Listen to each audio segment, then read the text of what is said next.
नमस्कार। Fate and Fortune के दर्शकों का स्वागत है। और आज की जो वीडियो का विषय है वो भी चंद्रमा से ही संबंधित है। मैंने पिछले वीडियो में आपको बताया था कि किस प्रकार चंद्रमा हमारे लिए महत्वपूर्ण है, हमारे ज्योतिष में भी चंद्रमा का क्या स्थान है, क्या विशेष स्थान है। तो चंद्रमा हमें क्या बीमारियां देता है, किस प्रकार हमारी स्वास्थ्य से उसका संबंध है, हमारे स्वास्थ्य से को किस प्रकार चंद्रमा प्रभावित करता है, उसकी जानकारी हम आज के वीडियो में करेंगे। तो चंद्रमा जो है जलीय तत्व है, जो मैंने आपको पहले भी बताया था। तो जलीय तत्व हमारा जो शरीर है 70% जल है, तो हमारे जलीय तत्व को प्रभावित करता है। यानी जो सर्दी जुकाम है, आपके फेफड़ों से संबंधित होने वाला कोई भी रोग है। अब मैं आपको फेफड़ों से संबंधित रोग इसलिए कह रही हूँ क्योंकि काल पुरुष की कुंडली में 4th हाउस जो होता है वो फेफड़ों का होता है, और चंद्रमा भी जो है 4th हाउस को रिप्रेजेंट करता है और जलीय तत्व है। तो जो भी आपका पानी से होने वाला इन्फेक्शन है, जो वाटर बोर्न डिजीज़ है, आपके पेट में हो पानी से संबंधित कोई इन्फेक्शन होता है, आपको सर्दी होती है, जुकाम होता है, या फेफड़ों से संबंधित कोई भी बीमारी होती है, तो वो हमारे चंद्रमा की कमज़ोरी का उसमें ज़रूर एक हाथ होता है, ज़रूर उसकी चंद्रमा की हिस्सेदारी उसमें होती है, और चंद्रमा एक कारण होता है। साथ ही जो है मन का कारक है चंद्रमा। तो जो भी आपकी जो मनोवैज्ञानिक प्रॉब्लम है, जो आपका अति जो है इंट्रोवर्ट होना, जो अपने आप ही तक आप सीमित रहते हैं, ये सब जो है आपका चंद्रमा द्वारा ही निर्धारित होता है। तो इसलिए कुंडली में आपकी चंद्रमा की स्थिति कैसी है वो आपकी बीमारियों को दिखाता है। चंद्रमा का छठे स्थान यानी 6th हाउस से संबंध होने पर तो बीमारी होगी ही, लेकिन उसके अलावा भी अगर चंद्रमा की कमज़ोर है यानी वृश्चिक राशि का है तो भी चंद्रमा कमज़ोर होता है, और ऐसे व्यक्ति जो है बहुत ही मूड स्विंग्स वाले होते हैं, बहुत ही इंट्रोवर्ट होते हैं, वो जो अंतर्मुखी होते हैं, वो अपने तक ही लोग सीमित रहते हैं। तो चंद्रमा का जो वृश्चिक राशि में होना और साथ ही चंद्रमा की जो प्लेसमेंट है उसका भी एक विशेष स्थान है। तो इस प्रकार जो वाटर बोर्न डिजीज़ है वो तो चंद्रमा द्वारा ही प्रभावित होती हैं। चंद्रमा की स्थिति यदि थोड़ी भी निर्बल है, थोड़ा भी चंद्रमा हमारी कुंडली में कमज़ोर है, तो इस तरह की बीमारियां हमें होंगी ही। अब ये प्रश्न उठता है कि जो मन का जो कारक है चंद्रमा, वो मनोविकार भी देता है, यानी डिप्रेशन। आपने देखा होगा कि आज के समय में तो डिप्रेशन एक बहुत ही प्रचलित बीमारी हो गई है, लेकिन ये ऐसा नहीं है क्योंकि समस्याएं इस तरह की हो रही हैं और व्यक्ति को अकेला रहना पड़ता है और मन ऐसे में कमज़ोर होता ही है।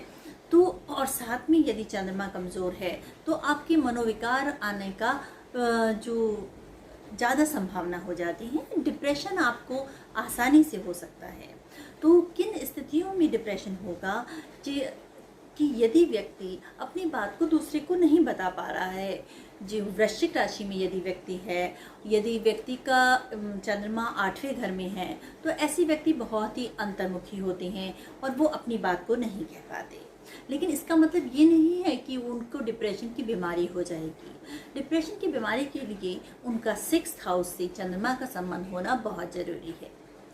लेकिन जो भी लोग हैं जिनका चंद्रमा 6, 8, 12 घर में है, तो वो चंद्रमा की स्थिति जो है कमज़ोर मानी जाती है। जैसे कोई भी ग्रह यदि 6ठे घर में या 8वें घर में या 12वें घर में होता है तो कमज़ोर होता है, लेकिन चंद्रमा का 6ठे, 8वें, 12वें घर में बैठना ज़्यादा कमज़ोर माना जाता है, क्योंकि उसकी स्थिति, उसका प्लेसमेंट बहुत महत्वपूर्ण होता है।